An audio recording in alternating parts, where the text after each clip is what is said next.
لیکن جب ہم ذکر حسین سنتے ہیں تب ہمارے عشق میں اضافہ ہوتا ہوا نظر آتا ہے، اور یہ ایک زندہ تصویر نظر آتی ہے برادران محترم۔ اور یہ سب ہوتا کیوں ہے؟ سوال یہ ہے کہ ذکر حسین میں اتنی لذتیں کیوں ہیں؟ اس کا سبب کیا ہے؟ سبب جانتے ہیں کیا ہے؟ آپ نے سنا ہوگا اللہ کا فرمان ہے الا بذکر اللہ تطمئن القلوب، سمجھے؟ اللہ کا ذکر کرو تو کیا ہوگا؟ دلوں کو چین حاصل ہوگا۔ اور پھر فرمایا فاذکرونی اذکرکم، رب کائنات فرماتا ہے تم میرا ذکر کرو میں تمہارا ذکر کروں گا۔ کون کہہ رہا ہے؟ اللہ کی ذات فرما رہی ہے تم ہمارا ذکر کرو ہم تمہارا ذکر کریں گے، تم ہمیں یاد کرو ہم تمہیں یاد کریں گے، تم ہمارا چرچا کرو ہم تمہارا چرچا کریں گے۔ کیا بات ہے، سبحان اللہ، واہ میرے حسین۔ ہم حسین کو آہ کر کے بھی یاد کرتے ہیں اور واہ کر کے بھی یاد کرتے ہیں، کیونکہ جو قربانی امام عالی مقام نے دی ہے، کون ایسا دل ہے جس دل سے آہ نہیں نکلتی؟ کوئی خاموش نہیں ہو سکتا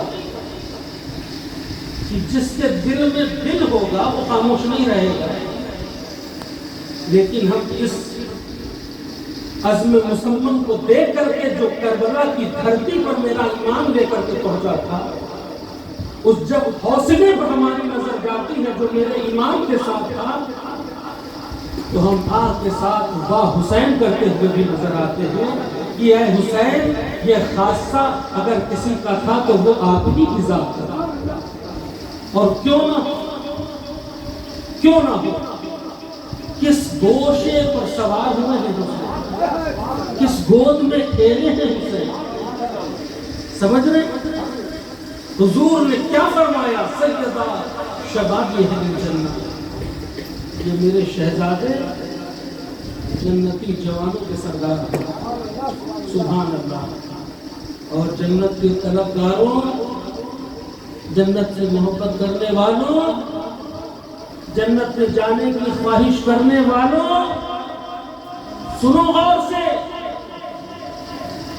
جنت کی طلب تو تم نے پا لیا ہے اپنے سینے کے اندر، لیکن میں اگر اس مجمع سے سوال کروں، بلال میاں سے سوال کروں، شہنواز میاں سے سوال کروں، باقی میاں سے سوال کروں کہ اگر آپ کے گھر پر کوئی آتا ہے تو آپ کے گھر کے اندر وہ بغیر اجازت کوئی شخص آ سکتا ہے؟ بولیں آپ۔ جب آپ کے گھر پر کوئی آتا ہے تو دروازے پر دستک دیتا ہے، آپ آتے ہو، دیکھتے ہو، کوئی اگر آپ کا رشتہ دار ہے، جاننے والا ہے، عزیز ہے، اقربا میں سے ہے، آپ سے اس کے تعلقات اچھے ہیں، تو آپ اپنا دروازہ بھی کھولتے ہو، گھر کا دروازہ بھی کھولتے ہو، دل کا دروازہ بھی کھولتے ہو، اس کے لیے گھر میں بلاتے ہو، اچھے سے بیٹھاتے ہو، دسترخوان بھی لگاتے ہو۔ کیوں؟ کیونکہ تعلقات اچھے ہیں۔ بات سمجھ رہے ہو؟ گھر میں اسی کو اجازت ہوتی ہے آنے کی جس سے تعلقات اچھے ہوں۔ آپ اپنے گھر کے مالک ہو، آپ گوارا نہیں کرو گے کہ کوئی شخص چوک چوراہے پر تمہاری عزت کی دھجیاں اڑا رہا ہو، تمہاری ذات پر کیچڑ اچھال رہا ہو، تمہارے لیے کوئی دل میں بغض و حسد والے ہو، تم گوارا نہیں کرو گے کہ وہ میرے گھر کے دروازے تک آئے۔ کر سکتے ہو؟ نہیں کرتے ہو۔ یہ اصول ہے دنیا کا۔ گھر میں وہی آتا ہے، تم اسی کو عزت دیتے ہو جس کی محبت تمہارے دل میں ہوتی ہے، جس سے تعلقات تمہارے مضبوط ہوا کرتے ہیں۔ اب اندازہ لگاؤ، یہ تو دنیا کی بات ہو گئی، تمہارا کتنا تو پاور ہے کہ تم اپنے گھر کے مالک جب بن جاتے ہو، جسے چاہتے ہو اسے بلاتے ہو، جسے چاہتے ہو اسے بلاتے نہیں ہو، سنتی نہیں ہوتی ہے۔ اور یہ وہ حسین ہیں جن کے بارے میں آقا فرما رہے ہیں کہ حسین صرف دنیا کا نہیں بلکہ جنتی جوان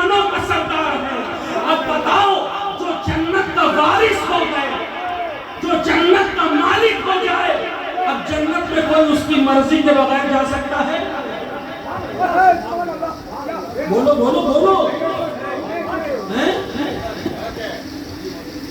بغیر مالک کی اجازت کے گھر میں داخل نہیں ہو سکتے ہو، اور حسین تو جنت کے مالک ہیں، سبحان اللہ، سیدہ شباب اہل جنت، حضور کا فرمان ہے۔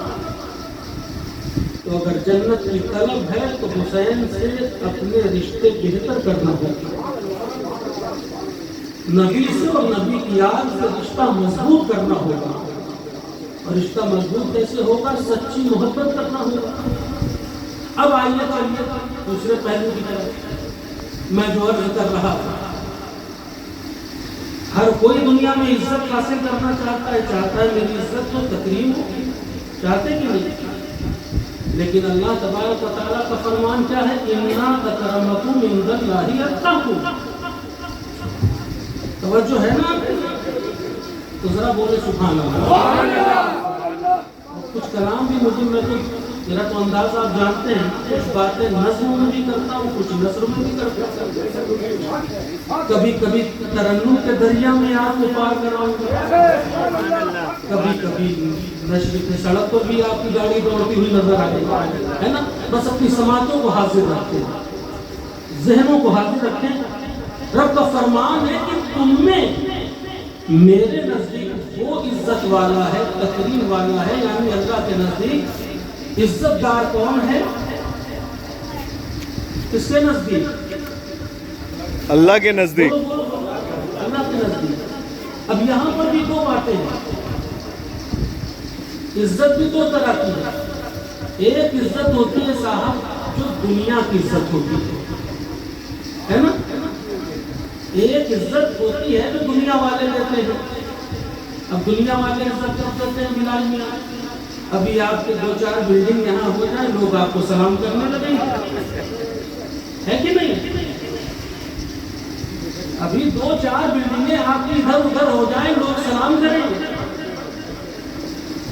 ابھی آپ کونسلر ہو جاؤ، ایم ایل اے ہو جاؤ، ایم پی ہو جاؤ، لوگ سلام کرتے ہیں، ہمیں لائن لگا کر کھڑے رہتے ہیں، تب ایم پی صاحب آ جائیں ہمیں دیکھ لیں، ہوتا ہے کہ نہیں؟ یہ دنیا کا اصول ہے، لیکن اس عزت کی گارنٹی نہیں ہے۔ ایم پی صاحب ہمیشہ ایم پی نہیں رہتے، ایم ایل اے صاحب ہمیشہ ایم ایل اے نہیں رہتے۔ واہ واہ واہ، کیا بات ہے کہ نہیں ہے؟ دولت مند ہمیشہ دولت مند نہیں رہتا ہے۔ ضروری نہیں ہے کہ تم نے تاج محل بنا دیا تو لوگ ہمیشہ تمہاری عزت کریں گے۔ ہمیں جتنے 16 آنے کے قبرستان میں ایک ولی کی مزار پر ایک دن میں چادریں پڑتی ہیں، میں نے بڑے بڑے بادشاہوں کی قبریں دیکھی ہیں کہ پورے سال میں اتنی چادر ان کی قبروں پہ نہیں جاتی۔ جا کے دیکھ لو، بڑے بڑے نام پر گزرے ہیں۔ ابھی ہم آپ ہی سے سوال کریں، بتاؤ سال میں کتنی بار اکبر کا عرس مناتے ہو؟ جہانگیر کے نام پر کوئی جلسہ کرتے ہو؟ شیر شاہ نے جی ٹی روڈ دیا تھا، کبھی تم نے اس کے نام پر کوئی جلسہ کیا ہے؟ کوئی نہیں یاد کرتا، نہ اس کے نام پہ کبھی تم نے دیگ چڑھائی ہوگا، نہ کبھی لنگر کھلایا ہوگا۔ ان کے پاس کمی تھی کسی چیز کی؟ دولت بہت تھی، پاور تھا، سب کچھ تھا، لوگ سلام بھی کرتے تھے، لیکن برادران محترم ضروری نہیں ہے کہ یہ عزت ہمیشہ برقرار رہے۔ دولت نکل جاتی ہے، عزت چلی جاتی ہے، کرسی کھسک جاتی ہے، عزت چلی جاتی ہے۔ بہت حسین ہو گئے لوگ تب تک جب تک حسن سلامت ہے، لوگ عزت کرتے ہیں، عمر ڈھلتی ہے، حسن ڈھل جاتا ہے، لوگ عزت کرنا چھوڑ دیتے ہیں۔ تو یہ دنیا کی عزت ہے، اس کی کوئی گارنٹی نہیں، 5 سال 10 سال 15 سال، لیکن اللہ تبارک و تعالیٰ فرما رہا ہے کہ تم میں میرے نزدیک عزت والا وہ ہے جو تم میں تقوی والا ہے۔ سبحان اللہ، تم میں متقی ہے۔ سبحان اللہ۔ اور جو اللہ کے نزدیک عزت والا ہو جائے تو پھر عزت 5 اور 10 سال کی محتاج نہیں رہتی ہے، بلکہ دن گزرتے ہیں، صدیاں گزر جاتی ہیں، آج 1400 سال ہونے کو ہیں، ہم کلکتہ کی پیمنٹل اسٹریٹ میں بیٹھ کر ذکر شہدائے کربلا منا کر یہ اس بات کا ثبوت دے رہے ہیں کہ اے حسین تمہیں گزرے ہوئے 14 صدیاں ہو گئی ہیں، لیکن صدیاں گزرتی جائیں گی، عزت حسین میں بلندی بڑھتی جائے گی، کیونکہ حسین نے وہ کام کیا ہے جس سے اللہ راضی ہوا ہے، جو اللہ کے نزدیک مکرم ہو جائے اس کی عزتوں میں دن گزرتے جاتے ہیں، عزتیں بڑھتی جاتی ہیں۔ سبحان اللہ سبحان اللہ۔ اور یہ سب محفلیں کسی نے مٹانے سے مٹنے والی نہیں ہیں، سمجھنے لاکھ کوشش کرنے والے کیا ہے، ان 14 صدیوں میں کوشش نہیں کی لوگوں نے مٹانے کی کہ ذکر اہل بیت بند کر دیا جائے، ذکر نبی پر پہرا لگا دیا جائے، کوششیں نہیں ہوئی، کوششیں کل بھی ہو رہی تھی، کوششیں آج بھی ہو رہی تھی اور کوششیں ہوتی رہیں گی۔ دنیا والے تو درد دیتے ہیں، درد دل کی دوا مدینہ۔ بات سمجھ رہے ہیں؟ دنیا کا تو کام ہے، کرتے رہتے ہیں، لیکن برادران محترم جس ناموس کی حفاظت کی ذمہ داری اللہ نے لے لیا، زمانہ لاکھ کوشش کر لے، اللہ تبارک تعالیٰ نے فرما دیا فَاذْكُرُونِي أَذْكُرْكُمْ، تم میرا ذکر کرو میں تمہارا ذکر کروں گا۔ آج جو ہم ذکر کر رہے ہیں، اصل بات یہ ہے کہ یہ ذکر ہم نہیں کر رہے ہیں بلکہ ہماری زبانوں سے اللہ کرا رہا ہے۔ بات سمجھ رہے ہیں؟ ہماری زبانوں سے اللہ کرا رہا ہے، اور صاحب یہ ذکر مٹنے والے نہیں ہیں، کیونکہ اللہ تبارک تعالیٰ نے حکم دیا تم میرا ذکر کرو۔ لطیف بات اس میں یہ ہے کہ ہم اللہ کا ذکر کب تک کریں گے؟ جب تک ہماری سانسیں چل رہی ہے کہ نہیں؟ ہمیں تو تب تک موقع ہے، آنکھ بند سارے کام بند، آنکھ بند نماز بند، آنکھ بند روزہ بند، آنکھ بند حج بند، آنکھ بند ہوئی صدقہ بند، آنکھ بند ہوئی خیرات بند، آنکھ بند ہونے کے ساتھ سارے کام بند ہو جاتے ہیں۔ موقع تب تک ہے ہمارے اور تمہارے پاس جب تک آنکھ کھلی ہے، جب تک سینے میں روح موجود ہے۔ آج لے ان کی پناہ، آج مدد مانگ ان سے، پھر نہ مانیں گے قیامت میں اگر مان گیا۔ سبحان اللہ۔ تو یہ موقع ہے، تو جو اللہ کے سچے بندے ہوتے ہیں، اللہ کے حکم کے مطابق جو زندگی گزارتے ہیں، وہ کیا کرتے ہیں؟ اللہ کا ذکر کثرت کے ساتھ کرتے ہیں، اللہ اللہ کرتے رہتے ہیں۔ حضور ہمارے فرماتے ہیں ذکر کر اللہ کا، تو ذکر کر، جو بتائے پیر اس میں فکر کر، خوف کر اللہ کا تو اس سے ڈر، تاکہ سچی راہ پر ہوئے گزر۔ سمجھتے؟ تو ذکر بندہ تب تک کر سکتا ہے جب تک اس کی سانسیں چل رہی ہیں۔ تو جو بندہ ذکر کرتے کرتے دنیا سے رخصت ہو جاتا ہے، پھر اللہ کا انعام اسے کیسے حاصل ہوتا ہے؟ اللہ کا احسان اسے کیسے حاصل ہوتا ہے؟ اللہ کے فضل کی شکل میں۔ اور اللہ کا فضل یہ ہوتا ہے کہ وہ دنیا میں رہ کر اللہ اللہ کرتا رہا، اللہ کو یاد کرتا رہا، اب اس کے دنیا سے پردہ لینے کے بعد اللہ تبارک و تعالیٰ اس کے ذکر کو بلند کر دیتا ہے۔ اس نے اگر اپنی بستی میں اللہ کا یاد کیا تھا تو اللہ اس کے ذکر کو ہر بستی میں کرا رہا ہے۔ اس نے اگر اجمیر میں بیٹھ کر کے اللہ کا ذکر کیا ہے تو آج سارے ہند میں اس کا چرچا ہو رہا ہے۔ اس نے کبھی اگر بغداد کی دھرتی پر بیٹھ کر اللہ کو یاد کیا ہے تو آج پوری دنیا میں اس کا ذکر ہو رہا ہے۔ اس نے اگر کربلا کے میدان میں مصلی بچھا کر اور نیزے پر اللہ کا ذکر کیا ہے تو آج گلی گلی میں اللہ اس کا ذکر کر رہا ہے۔ سمجھ گئے؟ ایسا ایسا ذکر کیا میرے امام نے اور اللہ نے سنا۔ ایک بڑی لطیف بات یہ ہے کہ کسی پیر صاحب سے ان کے مرید نے پوچھ لیا کہ حضور وہ یہی بات پیش کر رہے تھے کہ اللہ کا ذکر کرو اللہ تمہارا ذکر کرے گا۔ اس نے سوال کیا کہ حضور ہمیں تو معلوم ہے ہم لوگ اللہ کا ذکر کرتے ہیں، فجر میں جاتے ہیں اللہ کا ذکر کرتے ہیں، ظہر میں اللہ کا ذکر، عصر میں اللہ کا ذکر، مغرب میں اللہ کا ذکر، عشاء میں اللہ کا ذکر، اس کے علاوہ خالی ٹائم کبھی بیٹھتے ہیں تب بھی اللہ کا ذکر۔ ہمیں تو معلوم ہے ہم اللہ کو یاد کر رہے ہیں، لیکن ہمیں اللہ یاد کر رہا ہے یہ ہمیں کیسے پتا چلے گا؟ سوال کیا ہمیں کیسے معلوم ہوگا کہ اللہ ہمیں یاد کر رہا ہے؟ تو بڑی خوبصورت بات کہی شیخ نے، کہا بیٹا جس وقت تم اللہ کا ذکر کرو سمجھ جاؤ اللہ تمہارا ذکر کر رہا ہے۔ بغیر اللہ کی توفیق کے تم اللہ کا ذکر نہیں کر سکتے، بغیر اللہ کے فضل کے تم اللہ کو یاد نہیں کر سکتے۔ اللہ کا ذکر وہی کرتا ہے پہلے اللہ جسے چاہتا ہے۔ سمجھ لو اللہ تمہیں یاد کر رہا ہے، ورنہ ہر کسی کو سجدوں کی توفیق میسر نہیں ہوتی، ہر کسی کو یہ ذکر کی توفیق میسر نہیں ہوتی ہے۔ سمجھ گیا؟ یہ اللہ کا احسان ہوتا ہے، اللہ کا فضل ہوتا ہے، کثرت سے اللہ کو یاد کرا۔ اے محفل حسین میں آنے والوں، میرے امام نے آپ نے اس تاریخ کے حوالے سے نہ جانے کتنا سنا، لیکن داستان کربلا کبھی ادھوری نہیں رہی ہے۔ داستان کربلا روحانیت سے خالی نہیں ہے۔ داستان کربلا ہم کرتے اس لیے ہیں کہ ہمارے حوصلوں کو نئی زندگی مل جائے۔ ذکر حسین ہم کرتے اس لیے ہیں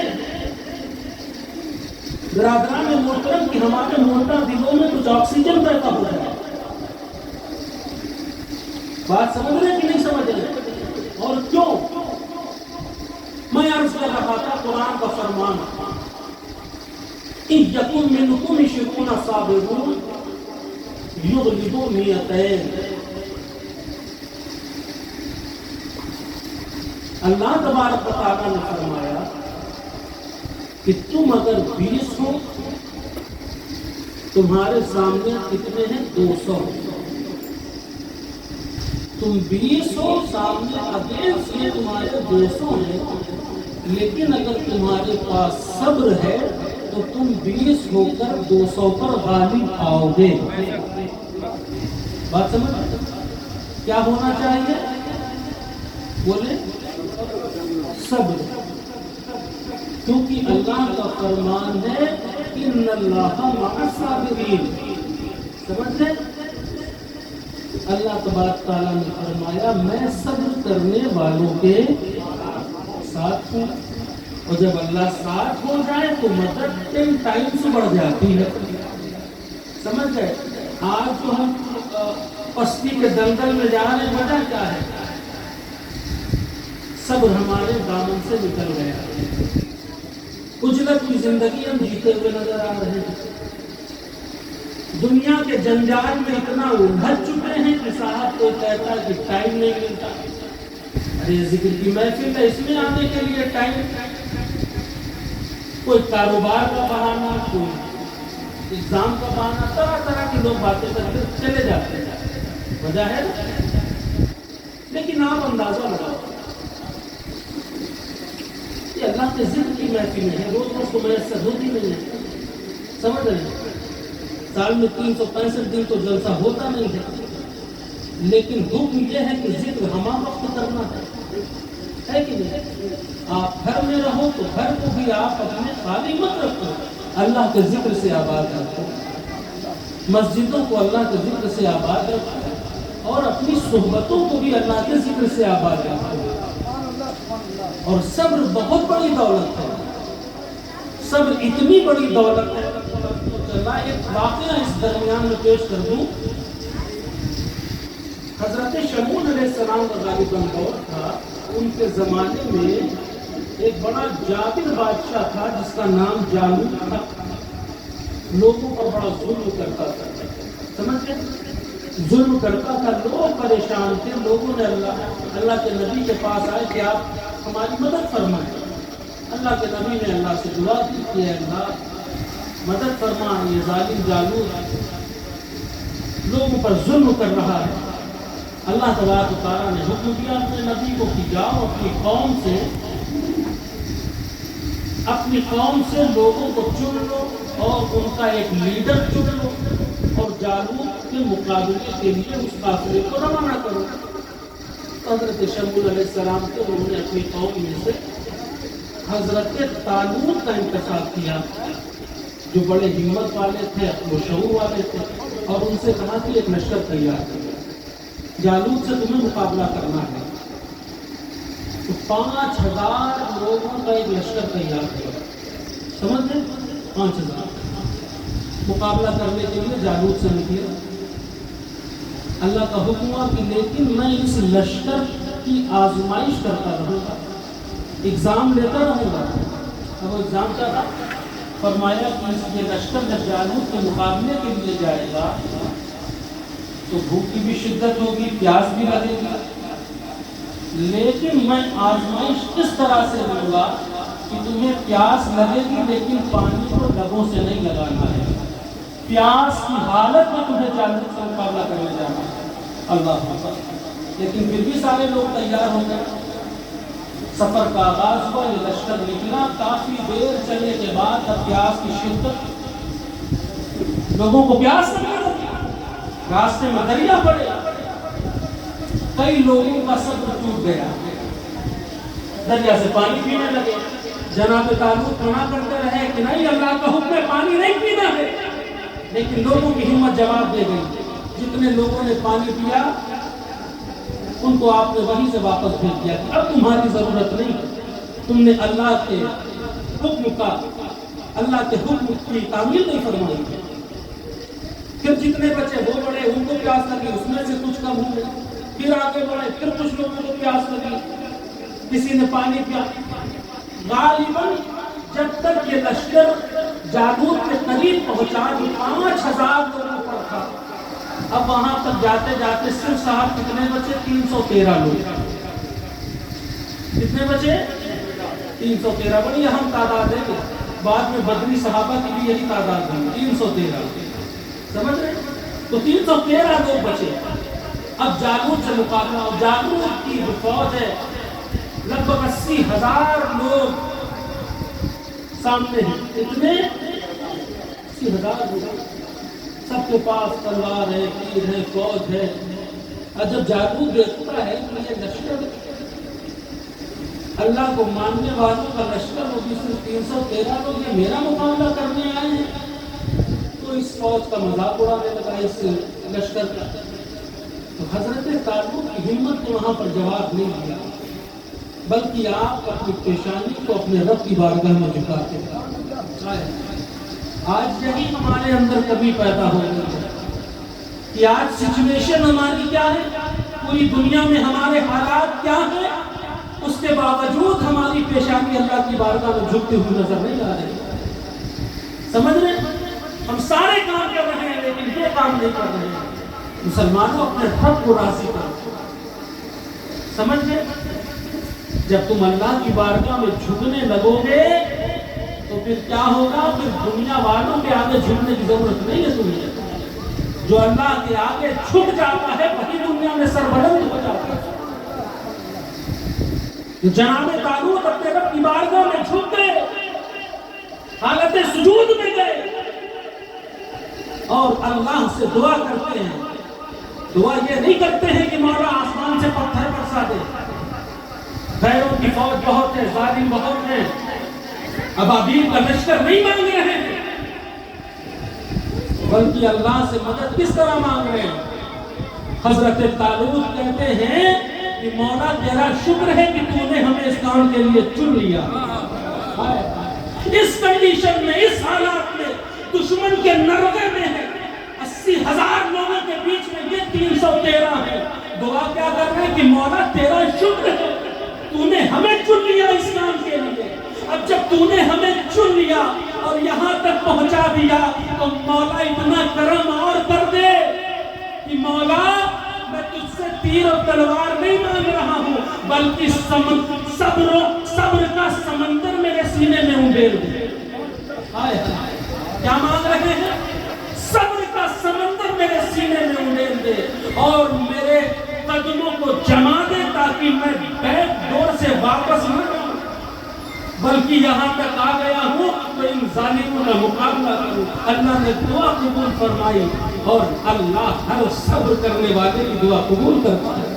صبر کا ایسا سمندر جناب طالوت کے سینے میں اتارا کہ تاریخ بتاتی ہے کہ 313 ہو کر بھی اس 80,000 پر برادران محترم غالب آئے ہیں بلکہ فتح یاب ہو کر کے یہ لشکر لڑتا ہے. اور اسی لشکر میں حضرت داؤد علیہ السلام بھی ہیں اور ان 313 میں حضرت داؤد علیہ السلام بھی ہیں. اور جانتے ہیں حضرت داؤد علیہ السلام کو یہ اعزاز حاصل ہوا کہ آپ نے اس ظالم جالوت کے سر سے برادران محترم جسم سے اس کے سر کو جدا کرنے کا شرط جو حاصل ہوا وہ حضرت داؤد علیہ السلام کو حاصل ہوا. تو صبر میں وہ پاور ہے کہ جو انسان صبر کرتا ہے دنیا اسے صابر کہتی ہے کہ نہیں؟ کیا کہتی ہے؟ صابر. اور ہر صابر کے بارے میں رب فرماتا ہے کہ اگر صابر 20 ہیں صبر کرنے والے 200 پر غالب آئیں گے. لیکن برادران محترم اب چلیے کربلا کی دھرتی پر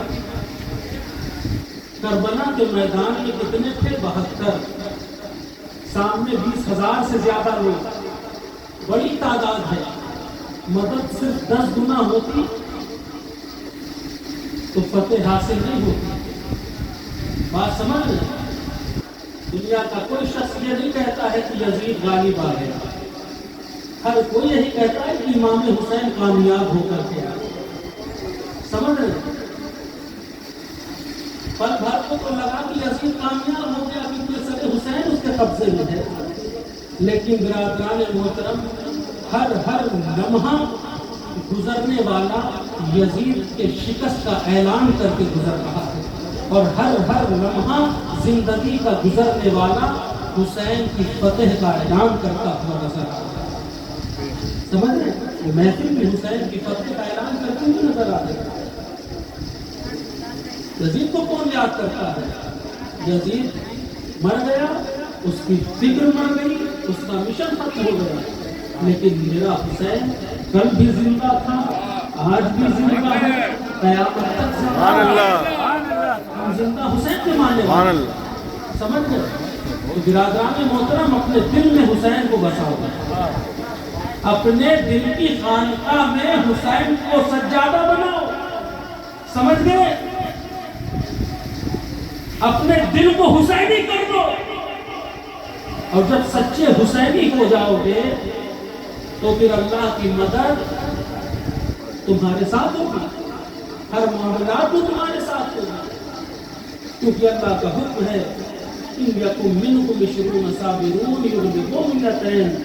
تم اگر 20 ہو, تمہارے سامنے 200 ہیں, تم کامیاب ہو کر کے واپس آؤ گے اگر تمہارے پاس صبر ہے. غریب نواز فرماتے ہیں شاہ است حسین بادشاہ است حسین دین است حسین دین پناہ است حسین. حسین شاہ بھی ہیں, بادشاہ بھی ہیں, اور حسین دیندار نہیں کہا. غریب نواز نے امام علی مقام کو دیندار نہیں کہا. کیا فرمایا؟ دین است حسین, حسین دین ہے. اب یہاں پہ یہ فرق سمجھ گئے کہ صبر کرنے والے کو کیا کہتے ہیں؟ صابر کہتے ہیں. صبر کرنے والے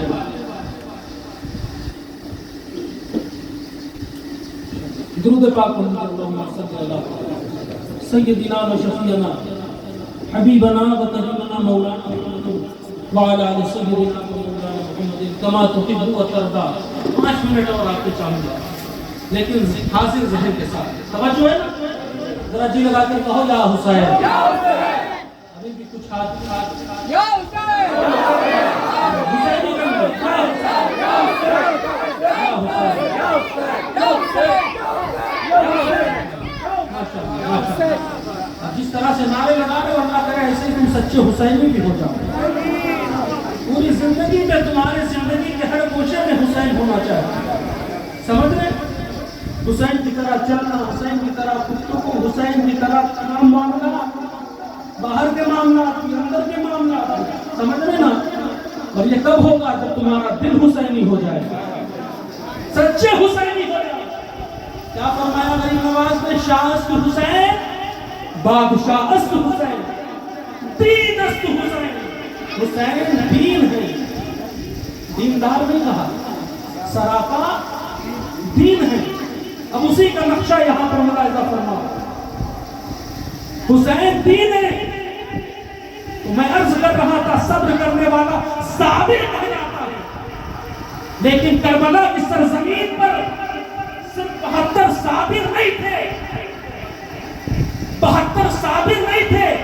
اگر 72 صابر ہوتے تو مدد صرف 10 ٹائمز ہوتی، صرف 10 گنا ہوتی. لیکن وہاں پر سراپا 72 صبر موجود تھے. حسین کی شکل میں سراپا صبر موجود ہے. اور جہاں پر سراپا صبر ہو تو پھر مدد میں تعداد نہیں دیکھی جاتی ہے کہ 10 ٹائمز ہوگی کہ 20 ٹائمز ہوگی. میں کہہ رہا ہوں اگر 1 کروڑ کا بھی لشکر ہوتا تب بھی میرا حسین غالب ہے. سمجھ گئے؟ دین است حسین، دین پناہ است حسین، سرداد نداد دست در دست یزید، حقا کی بنائے لا الہ است حسین، حقا کی بنائے لا الہ است حسین. حسین میرے ماں باپ تم پر قربان، وہ قربانی اللہ تبارک و تعالی ہمارے دلوں میں جذبہ حسین کی خیرات عطا فرمائے، ہمارے مردہ دل زندہ ہو جائے. اب ہمیں اگر دلوں میں حسین ہمارے اور دل ہمارا حسینی ہے تو پھر برادران محترم جتنی تعداد جمعے کو مسجد میں ہوتی ہے ہر نماز میں اتنی ہونا چاہیے. اپنی پیشانیوں میں سجدوں کی تڑپ پیدا کرو، تب لگانا نعرہ لبیک یا حسین. اپنے چہرے کو حسینی بناؤ، تب نعرہ لگانا لبیک یا حسین. اپنے لین دین کے معاملات کو بہتر کرو، تب لگانا نعرہ لبیک یا حسین. سمجھ رہے ہیں؟ محفل میں تو آ کر بڑی زور سے نعرہ لگا کر چلے گئے صاحب، تو گھر میں جا کر کیا حالات ہیں آج کل؟ ایک ایک روم کے لیے بھائی بھائی کو مار رہا ہے، چچا بھتیجے کو مار رہا ہے، بھتیجا بیٹے کو مار رہا ہے. ہو رہا ہے کہ نہیں ہو رہا ہے؟ ایک ایک انچ کے لیے جھگڑے، قتل عام مچ گئے خاندانوں میں. آج کیا ہو رہا ہے؟ کہنے والے نے کیا خوب کہا تھا، تمام عمر لڑتے رہے دیوار کی خاطر مگر مرے تو برابر میں جا کے لیٹ گئے. یہ کہانی ہے زندگی کی. سچے حسینی بن جاؤ، محبتوں کو عام کرو، سمجھ گئے؟ اور رشتے حلال کی تلاش کرو. حلال رزق جب کھاؤ گے برادران محترم تو اس رزق سے جو خون بنے گا اور وہی خون جب تمہاری اولاد کے اندر جائے گا تبھی تو بچہ اصلی حلالی ہوگا، ہے کہ نہیں؟ آج جو تلاوت کی حلاوت نظر نہیں آ رہی ہے، قرآن کی برکتیں ہمیں نہیں ملتی ہوئی نظر آ رہی ہیں. مولا علی کے پاس ایک شخص آیا کہ اے علی، آپ تو کہتے ہیں نماز پڑھو سکون ملے گا، ہم تو نماز پڑھتے ہیں لیکن ہمیں سکون نہیں ملتا ہے. مولا علی فرماتے کہ سکون سے نماز پڑھنا شروع کر دو. بات سمجھ رہے؟ سکون سے نماز پڑھو، اطمینان سے رہو. زندگی کی ترتیب کو کیوں بگاڑ دیا تم نے؟ تو تمام معاملات پر غور کیجیے، اپنے کردار کو بہتر کیجیے. دنیا آج ہماری طرف دیکھ رہی ہے، ہم کو نہیں دیکھ رہی ہے، ہمارے کردار کو دیکھ رہی ہے.